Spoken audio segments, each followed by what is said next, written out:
I just went down a total wormhole of looking up a chapstick major conspiracy theory. And as ridiculous as that sounds, you know, I've mentioned before, I think there are so many lies and scams in the beauty industry, and chapstick was the one remaining product that I still use every single day. I've used every day for decades, as long as I can remember. I don't like makeup. I don't like putting things on my skin. But I still had this belief system that I just have to wear chapstick because my lips will be chapped without it and dry and flaky, and nobody wants that. And it's painful and unsightly, and just, you know, luscious and hydrated lips look nice. So you just have to wear chapstick, right? Well, at some point I had vaguely heard that Carmex, which if you've ever seen that, it's like a specific brand. I don't know if it's just an American thing. It's probably international, I'm not sure. But I had heard that Carmex was really addicting because there's chemicals in it that actually dry out your lips more. So it provides relief when you put it on, but then it dries out the lips even more. So you have to put on more and more and more. And that's the case with many beauty products. And I found that to be true with shampoo and conditioner. And I got off shampoo and conditioner several years ago, and my hair has never been healthier. And now I will never touch regular shampoo and conditioner, even the natural stuff, because it completely dries out my hair, makes it produce way more oil than it should, and it makes the conditioner, which makes it feel soft and silky, would make my hair fall out in the shower and just leave it dead and lifeless and no bueno. So I don't know what sort of happened. I got it kind of in my head that I was just turning my wheels and like, I wonder if that's true of all chapstick. And so I was looking up I just went down a wormhole on the internet, and yes, not everything you read on the internet is true. You have to use your own discretion, like with everything. There are always two sides to every story, and there's always science proving each side correct or incorrect. So I like to just research and then see what resonates and then experiment on yourself. And there was something that really struck me. I never used like the chapstick brand, like the old school 80s brand. I don't know if even people still wear that, but anything that has like chemicals or weird additives, I'm not using that. I've used Burt's Bees. Can you see it? There it is.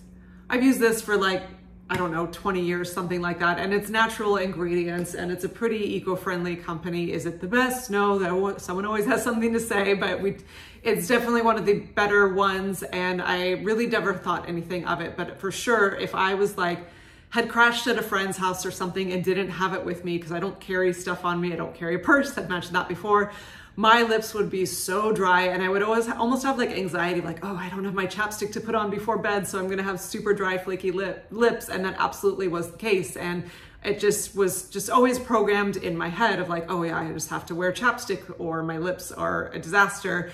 And I was reading all these articles how, yes, there's certain chemicals and ones that dry out your skin, which makes total sense to me, because when I stopped putting other products on my face, skin, and like cleansers, and even if they were natural products like towelettes or scrubbies or tea tree oil even, once I removed those, my skin was way less irritated and self-regulates so much more. So it just kind of clicked in my head. I'm like, why is this not the same for my lips? The lips are a different kind of skin, but it's the same principle of just the marketing / beauty industry, consumer industry telling you you need all these crazy bodies or crazy things to regulate your body, when I am a big believer in the grandiose design of Mother Nature and Source, or whatever you want to call it.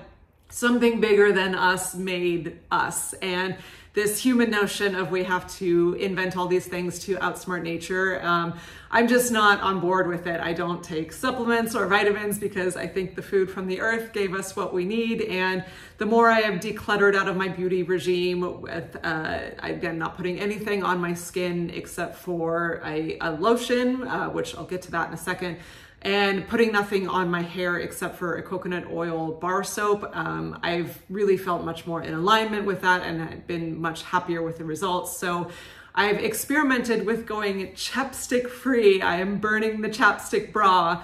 And I have to say, the first few days, it was really, really dry and flaky. And I tried a couple times. I was like, oh, I need to quit this. But then as I was reading these articles, it was saying kind of similar to when you go no poo, because your hair, when you're putting the extra stuff in there that dries it out, your scalp will produce more oils. And so it's a drying agent that will make your hair produce more oils to compensate.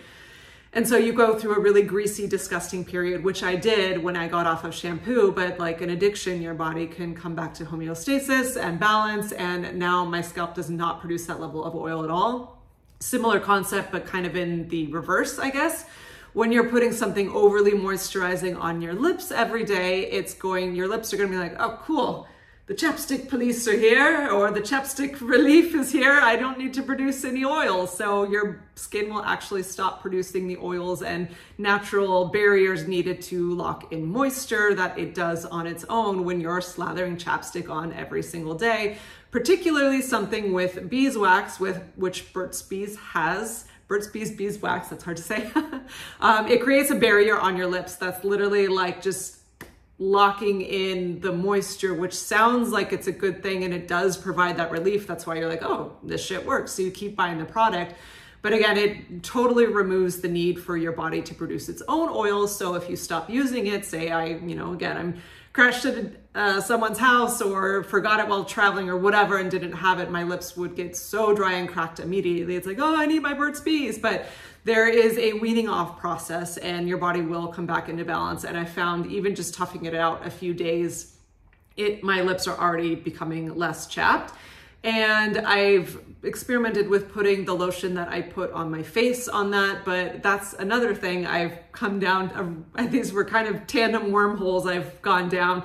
Anything I can find to declutter and anything that's sort of like taking down the man of consumerism, I always jump on that train.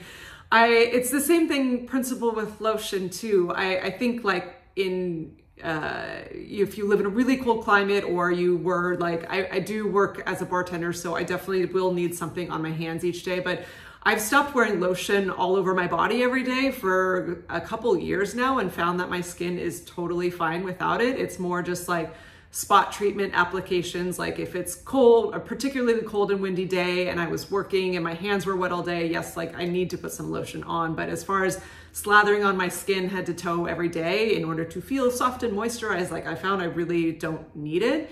So I'm going to experiment with decluttering this Aveeno lotion that I've spoken about in my beauty product video that I've also used for just as long, like probably 20 years.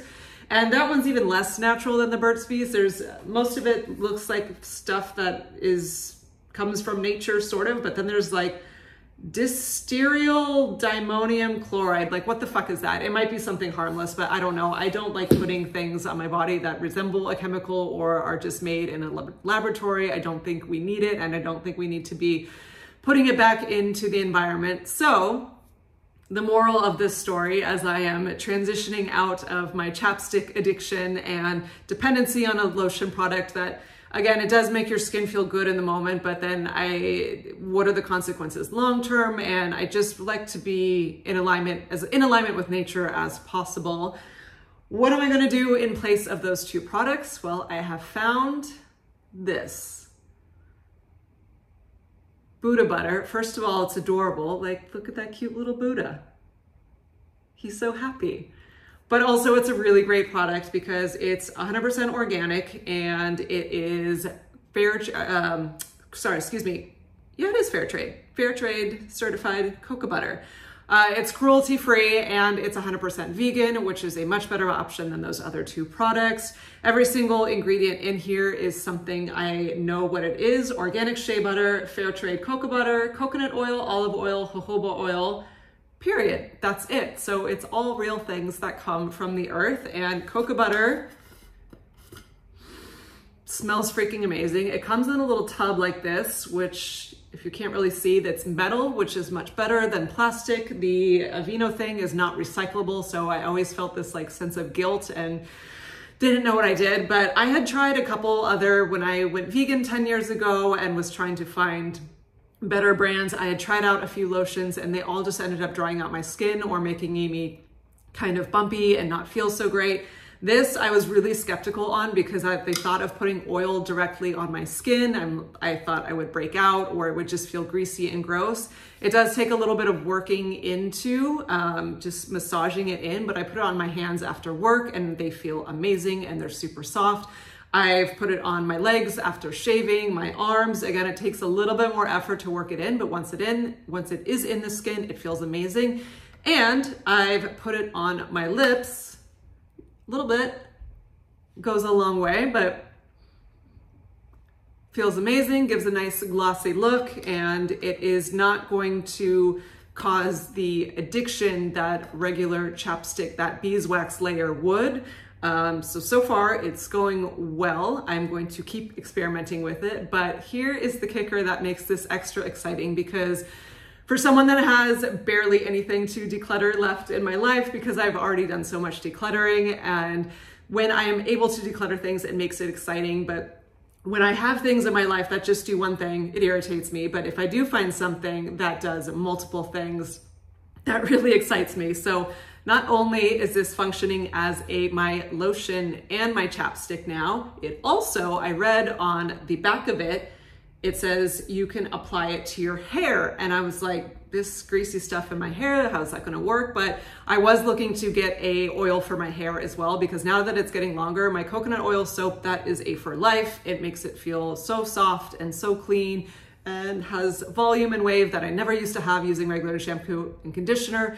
But now that it is getting quite long, the ends were getting a little dry, which is natural just as hair gets that much further away from your scalp. So I showered with it the other day, and I just took a little bit in my hands and just worked it into the ends while it was wet. And when it dried, it felt so soft, so much just less prone to breakage, because I was really starting to get a little bit of breakages, again, just on the end. I don't like to trim my hair that often. I go about like once every 8 months-ish, but just working this into the ends, it feels completely renewed. It does not feel brittle or dry anymore. It's super soft, and it doesn't weigh it down like conditioner. So now I have just one product that moisturizes my hair and my face and my body and my lips, and that is so exciting for an extreme minimalist like myself. And it's not liquidy. It comes, I mean, you can't put it outside in like 120 degrees because it'll probably melt, so don't do that. But just in normal temperatures, it's a total solid. So once you work it, it becomes a little liquidy, but in this, it's solid, so you don't have to worry about it spilling while you travel. And it is 2.3 ounces, so even if TSA says this could be liquid, it's still the travel size amount anyway. So I am so very excited about this product. I got it at the local health food store here called Jimbo's. I'm sure you could find this at like a Whole Foods, or if you have to go to Amazon, you can go to Amazon, but it's, I don't think you would find this at a regular like drugstore or grocery store, definitely like a health natural type thing. But I definitely recommend it. I am super excited about this product. Obviously not sponsored. I just share things here that I get really excited about, that add value to my minimalist life and my desire to be more eco-conscious and just live simply. So Buddha butter for your face, your body, your lips, and your hair. Simple living, ultimate, wow, can't talk today. The ultimate minimalist beauty hack, Buddha butter. Okay, that's it. Thanks for watching. I'll see you in the next one.